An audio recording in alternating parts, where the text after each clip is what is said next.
નમસ્કાર. આપણે અહીંયા વડવાવે કહેવત કહી ગયા કે જર જમીન અને જોરું ત્રણેય કજિયાના છોરું.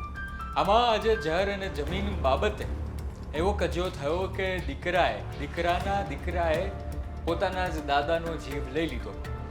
જે વ્યાજનું વ્યાજ કહેવાય છે તેવા દીકરાએ પોતાના 73 વર્ષના દાદાનો જીવ લઈ લીધો. તેની આ ઘટના અત્યારે રાજકોટમાં તમામ લોકોના મોઢે છે, જે આજે મારે તમને કહેવી છે.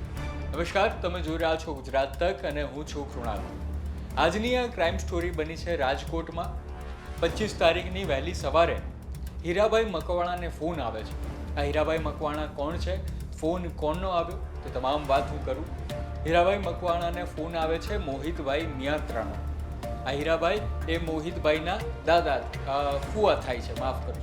અને તેણે કહ્યું કે દાદાનો પગ જમીન પરથી લપસી ગયો છે, દાદરા પરથી લપસી ગયો છે અને તમે જલ્દી આવો. હીરાભાઈને થોડી શંકા તો ગઈ, પણ આવી ગંભીર ઘટનામાં ઇમરજન્સીની ઘટના હતી. તે તરત અહીં શાસ્ત્રીનગરમાં તેમના ઘરે જાય છે, નિવાસસ્થાને જાય છે. 108ને બોલાવવામાં આવે છે અને ત્યારબાદ હોસ્પિટલ લઈ જવામાં આવે છે. અને હોસ્પિટલથી કહી દેવામાં આવે છે 73 વર્ષના અરજણભાઈ મિયાત્રા હવે નથી રહ્યા. તેમણે પોતાનો જીવ ગુમાવી દીધો છે આ પડવાથી. પરંતુ લોહી ખૂબ બધું વહી ગયું હતું. અને જ્યારે આવી ઘટના બનતી હોય છે ત્યારે સામાન્ય રીતે પોલીસ કેસ કરવામાં આવે છે, પોલીસને જાણ કરવામાં આવે છે અને ત્યારબાદ PM પણ થાય છે. પરંતુ જે દીકરો હતો મોહિત મિયાત્રા, તે ના પાડવા લાગ્યો કે ના, આમાં પોસ્ટમોર્ટમ કરવાની જરૂર નથી. અને આ સૌથી પહેલો એ મોકો હતો જ્યારે આખી ઘટના જે બની છે તેની પરથી પડદો ઉચકવાનો હતો. શું બની હતી આખી ઘટના તે હવે તમને હું વિસ્તારમાં કહું. બન્યું હતું એવું કે 25 તારીખની વહેલી સવારે આ મોહિત મિયાત્રા, જેના દાદા થાય છે અરજણભાઈ મિયાત્રા, જેની ઉંમર હતી 73 વર્ષ, તેણે જમીન માટે 7 વીઘાની જમીન માટે પોતાના જ દાદાનો જીવ લઈ લીધો.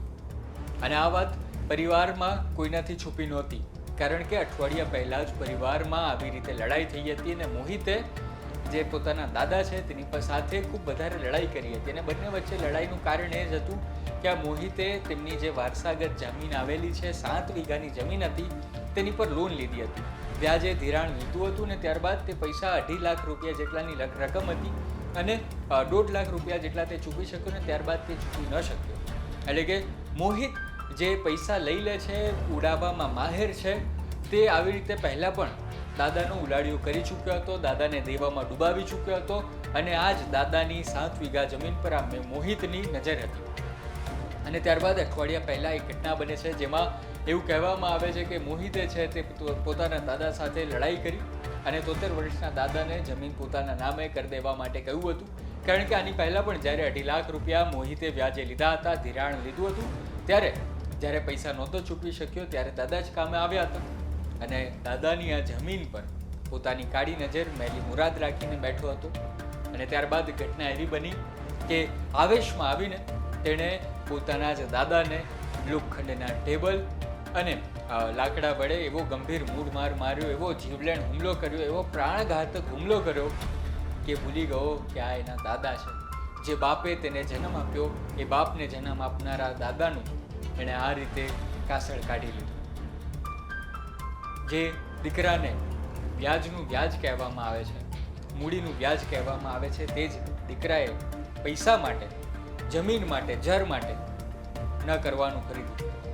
આ મામલે જ્યારે પોલીસને શક ગયો કે આ રીતે પોસ્ટમોર્ટમ કેમ નથી કરવા દેતો, આ દીકરો જે એકમાત્ર વ્યક્તિ ત્યાં હાજર હતો, એકમાત્ર વ્યક્તિ જેણે હીરાભાઈ મકવાણા, જે તેના ફુવા થાય છે, તેને ફોન કર્યો હતો, તે જ કેમ પોસ્ટમોર્ટમ માટે ના પાડી રહ્યું છે. અને પોલીસ જે આવા હજારો કેસ જોઈ ચૂકી છે, તેણે પોતાની રીતે, અલગ રીતે, પોતાના અલગ અંદાજમાં પૂછપરછ કરી અને થોડા જ સમયમાં આ કેસ સોલ્વ કર્યો. જે મોહિત મિયાત્રા એવું કહેતો હતો કે દાદાનું આવી રીતે દાદર પરથી પડી જવાના કારણે જીવ ગુમાવ્યો છે, તે જ આખરે છેલ્લે ખૂની નીકળ્યો. આખી માહિતી અમને રાજકોટના સંવાદદાતા રોનક મજીઠિયાએ મોકલી હતી. તમારું આખા બાબતે શું કહેવું છે તે તમે અમને કોમેન્ટમાં જરૂર જણાવો. આવી જ ક્રાઇમ સ્ટોરી જોવા માટે જોતા રહો ગુજરાત તકને. હું છું કૃણાલ, મને રજા આપો. નવા વિડીયો સાથે મળીશું. ધન્યવાદ.